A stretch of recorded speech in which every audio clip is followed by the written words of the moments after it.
درود رفقا، این همون غذایی که خیلی‌ها باور دارن رقیب سرسخت آش رشته معروف ایرانه. آش رشته بدخشان یکی از خوشمزه ترین غذای افغانستانه که طعمش میتونه هر ایرانی رو غافلگیر کنه. میخوام بدونید چرا خیلی‌ها میگن این آش حتی از آش رشته ایرانی هم خوشمزه تره؟ تا آخر ویدیو همراه من باش.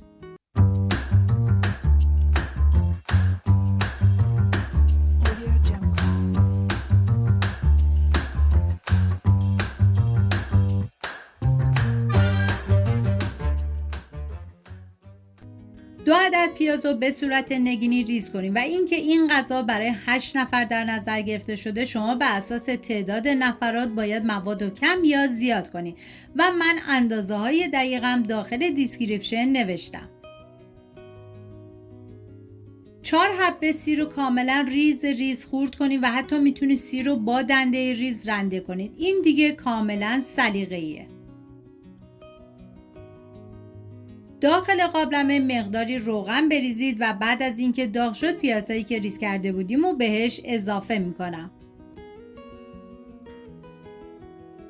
و هم میزنم و میذارم تا پیاز کاملا سرخ بشه. همین اول ویدیو هم میگم دم افغانستانی های عزیزمون گرم با این آش فوق العاده خوشمزه شون. من تعریف این آش خیلی زیاد شنیده بودم و میگفتن رقیب آش رشته ایرانیه. باور نمیکردم تا اینکه درست کردم دیدم واقعا درست حرفشون. حالا سیری که ریز کرده بودم به پیاز اضافه میکنم و هم میزنم و میذارم تا سیر یه تفت مختصری بخوره. نیازی به تفت دادن بیش از حد نیست چون ما مرحله‌ای مواد رو اضافه میکنیم، پس دیگه کاملا تفت میخوره و اینکه زیر حرارت کم باشه.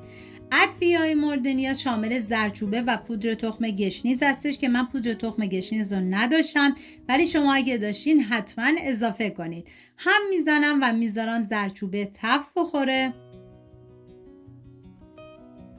و ما نیاز به 2 نوع سبزی خشک داریم، یکی نعنا خشک و یکی پونه خشک که من برای این مقدار از هر کدوم 2 قاشق غذاخوری استفاده کردم. زمانی که این سبزی خشک رو اضافه میکنید هم بزنید با پیاز مخلوط بشه، ولی نیازی به تفت دادن زیاد نداره چون نعنا و پونه تلخ میشه. نخود رو باید از 24 ساعت قبل خیس کنید و چندین مرتبه آبش رو عوض کنید و بعد بریزید داخل قابلمه و همچنین بلغور گندم هم باید از شب قبل حتما خیس کنید و اینم به بقیه مواد اضافه میکنم و هم میزنم و میذارم یه تفت مختصری بخوره. ببینید این آش آلو بخارام داره که من سلیقم نبود و حذفش کردم، ولی شما اگر میخوان استفاده کنید به 8 عدد نیاز داریم. بعد از اینکه این مواد با هم دیگه مخلوط شدن، حالا باید مقداری آب بهش اضافه کنید و زمان بدید تا کاملا نخود و بلغور بپزه. همین اول آب زیادی هم نریزید، بذارید آبش به اندازه باشه. اگر دیدین موادتون سفته، در ادامه بهش مقداری آب جوش اضافه میکنید. هم میزنم و دیگه زمان میدم.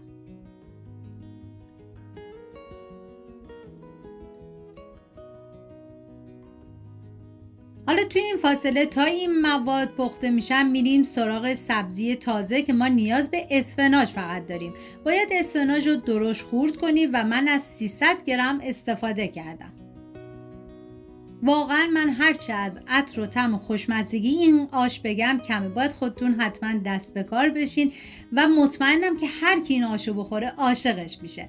بعد از اینکه نخود و بلغور کاملا پخته شدن من یه هم میزنم و نکته مهم دیگه این که در طی زمان پخت حتما چندین مرتبه هم بزنید چون این غذا بلغور داره، احتمال اینکه ته بگیره زیاده. باید 5 عدد گوجه فرنگی رو رنده بکنید یا اینکه پورش کنید، به هر روشی که راحت هستید. و من از پوره آماده که قبلا ویدیوش رو گذاشتم استفاده کردم که میتونید ببینید و درست کنید که در این مواقع ضروری ازش استفاده کنید. هم میزنم پوره با بقیه مواد مخلوط بشه و اسفناجی که ریز کرده بودیم هم میریزم داخل قابلمه. زمانی هم که اسفناج رو اضافه کردید دیگه باید یه هم بزنید و زمان بدید تا اسفناج کاملا پخته بشه.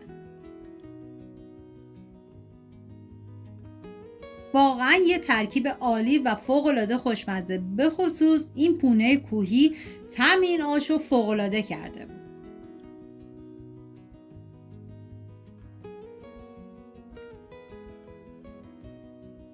بعد از اینکه اسفناج پخت دوباره باید یه هم بزنید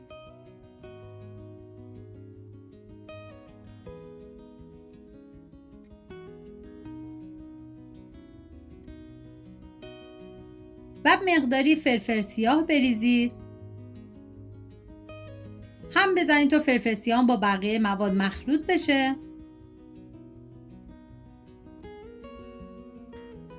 و ما نیاز به رشته آش داریم که من برای این مقدار 250 گرم استفاده کردم. بازم این رشته آش دیگه بستگی به خودتون داره. اگر دوست دارین کم رشته تر باشه از رشته کمتری استفاده کنید، ولی اگر دوست داشتین به اندازه من رشتهش به میزان بود، یه هم میزنم و زمان میدم تا رشته کاملا بپزه که تقریبا رشته ریختی 20 دقیقه بعد آماده است این رشته.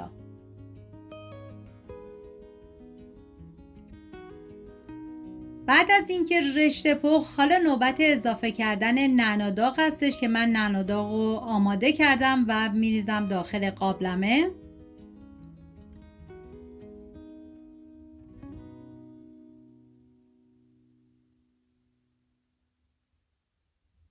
و یه هم میزنم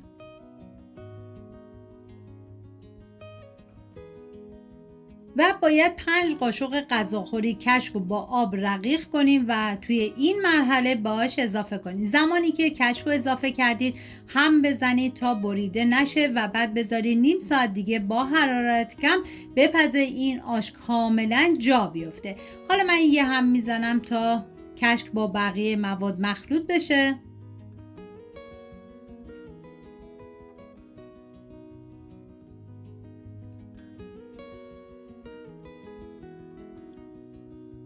و دیگه بهش زمان میدم.